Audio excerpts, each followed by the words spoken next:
오늘은 악사와 온니엘과 악사 부부를 한번 생각해 보도록 하겠습니다. 성경에 나오는 사건들은 분명히 있었던 역사적 사실입니다. 그러나 하나님은 그 역사적 사실을 통해서 오늘을 살아가는 그리스도인들에게 혹은 나에게 하나님이 지금 나에게 무엇을 원하시는지를 알려주고자 하십니다. 성경을 통해서 오늘 나에게 하나님의 뜻을 가르쳐 주시는 것이죠. 여러분 한번 보십시오. 오늘날에도 세계 고처에서 크고 작은 전쟁들이 얼마나 많이 일어나고 있습니까? 근데 여러분, 지금으로부터 3,500년 전 고대 팔레스틴 지방은 매 순간 모든 사람들이 한 사람도 빠짐없이 이 전쟁은 당면한 문제였습니다. 전쟁 자체가 문화였고 전쟁이 일상이었고 전쟁을 통해서 삶의 의미와 가치가 달라지는 시대가 지금으로부터 3,500년 전 성경 역사에 있었던 팔레스틴 지방의 사람들의 문화였습니다. 그러니까 여러분, 오늘날의 전쟁의 개념과 우리가 보고 있는 이 4.4 시대의 전쟁 개념은 완전히 다른 것이다, 이렇게 이야기할 수가 있는 것이죠. 그럼에도 불구하고 하나님께서 4.4 시대의 전쟁을 우리에게 보여주시는 이유는 우리의 매일의 삶이 끊임없는 전쟁이라는 것입니다. 너무도 치열하여서 단 한순간도 방심할 수 없는 전쟁의 삶, 영적 전쟁의 삶임을 지금 성경 말씀을 통해서 우리에게 말씀하고 있는 것입니다. 오늘 그러니까 우리가 새 아침을 맞이하였는데 우리는 오늘도 영적인 전쟁에 참전하고 있는 것입니다. 그래서 전쟁에 참여하기 전에 우리가 대오를 정렬하고 우리의 마음의 자세를 하나님 앞에 바로 하고 있는 것이죠.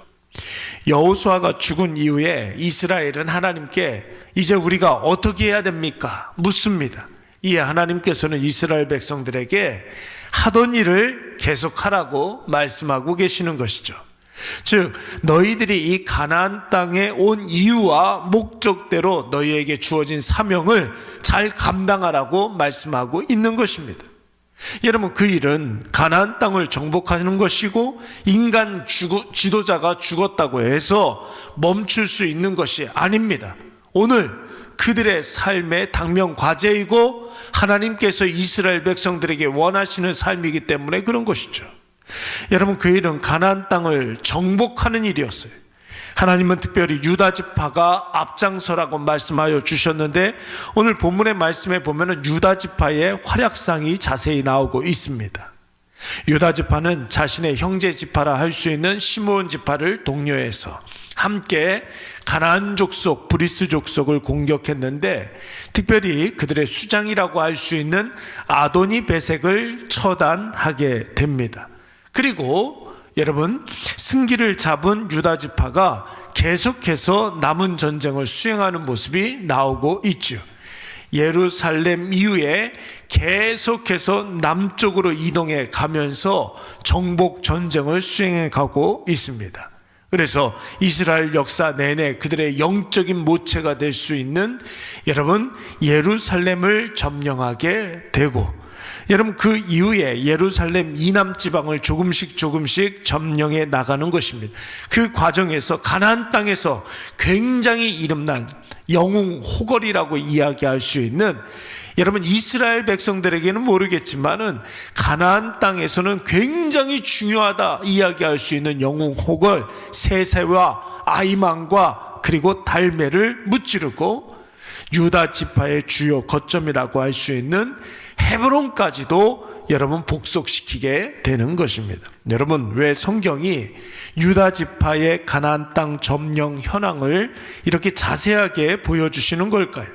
그 이유를 오늘 성경은 바로 온니엘 사건을 통해서 알려주고 있습니다. 온니엘은 이스라엘 여러분 4.4 시대의 첫 번째 사사였습니다. 첫 번째 사사가 바로 온니엘이었습니다. 오늘 본문에 나오는 온니엘은 사사로 쓰임받기 전의 모습을 보여주고 있는 것이죠. 온니엘이 어떤 사람인지를 보여주고 있는 것입니다. 여러분 11절 이하의 말씀을 보시면은 유다 지파가 예루살렘과 헤브론을 차례대로 점령해 갈 때 다음 성 드빌이라는 성읍을 앞에 두고 있습니다. 여러분 당시에 드빌은 가나안 땅의 문화의 중심지라고 이야기할 수 있습니다. 이 드빌이라는 말의 의미가 무엇이냐면 책의 도시, 이런 뜻이 있어요. 기록의 성읍.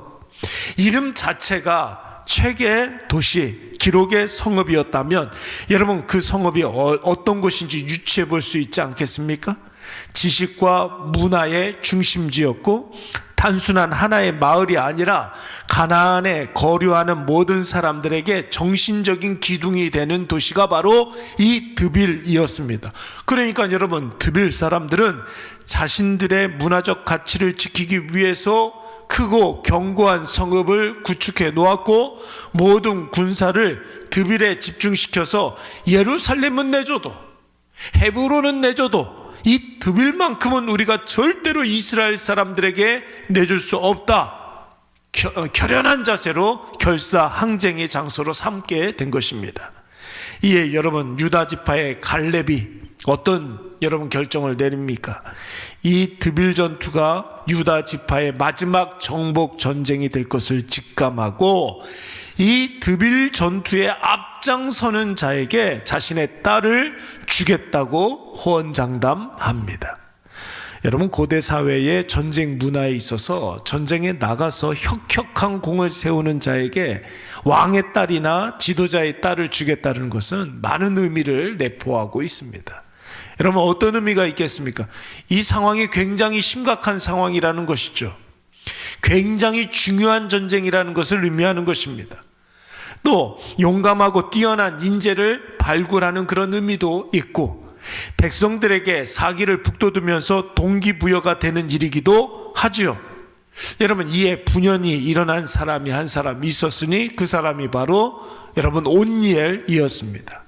이 온니엘에 대해서 성경이 뭐라고 이야기를 하느냐면 온니엘은 갈렙의 아우 그나스의 아들이라는 것이에요. 그러니까 여러분 갈렙과 온니엘의 관계는 뭐예요? 삼촌과 큰아버지와 조카가 되는 것이죠. 근데 사실은 우리로 치면 우리의 개념으로는 그런 것이지만 유다 지파 사람들은 다 한 가족이에요. 그러니까 갈렙의 일가, 그러니까 온니엘이 유다 지파다, 이런 뜻이 있는 것입니다. 이 온니엘이 이 드빌 전투에서 굉장한 전과를 올리게 되는데 성경은 여러분 드빌 전투가 굉장히 중요하고 비중 있는 전쟁인데도 불구하고 그 과정을 다 생략하고 곧바로 온니엘 소개하고 난 다음에 온니엘의 아내가 되는 악사를 이야기하고 있습니다. 갈렙의 딸 악사를 이야기하고 있는 것이, 그러니까 온니엘이 어떤 전과를 올렸느냐 그건 별로 관계가 없고 온니엘과 악사를 똑같은 비중으로 지금 이야기하고 있는 것입니다. 악사가 온니엘에게 여러분 시집을 갈 때 악사가 그의 아버지 갈렙에게 무엇을 요구합니까? 여러분 15절 말씀해 보니까 샘물을 달라고 이야기하지 않습니까? 샘물을 달라. 여러분 당시의 결혼 문화는 여인이 결혼 지참금을 준비해야 하는데 보통의 경우는 양이나 염소 이런 현물을 준비하게 됩니다. 그런데 여러분 오늘 갈렙의 딸 온니엘의 온니엘의 아내가 되는 악사는 아버지에게 뭘 달라는 거예요? 샘물을 달라는 거예요. 여러분 샘물을 달라는 것은 무엇을 의미하는 거냐면 땅을 달라는 소리입니다. 땅과 샘물을 달라. 여러분 이런 의미가 있는 것이죠. 여러분 성경은 이 사건을 통해서 악사가 얼마나 지혜로운 여인인지를 강조하고 있는 거예요. 남편은 용맹하게 드빌을 점령하고 전쟁에 승리했던 사람이고 아내는 지혜롭게 땅과 샘물을 요구하여서 아버지께로부터 윗셈과 아랫셈을 얻은 사람입니다. 사랑하는 여러분, 오늘 이 말씀이 무엇을 의미하고 있습니까? 온니엘 악사 부부가 이렇게 적극적으로 가나안 땅 정복 전쟁에 나설 수 있었던 것은 하나님 약속에 대한 확신이 있었기 때문이라는 거예요.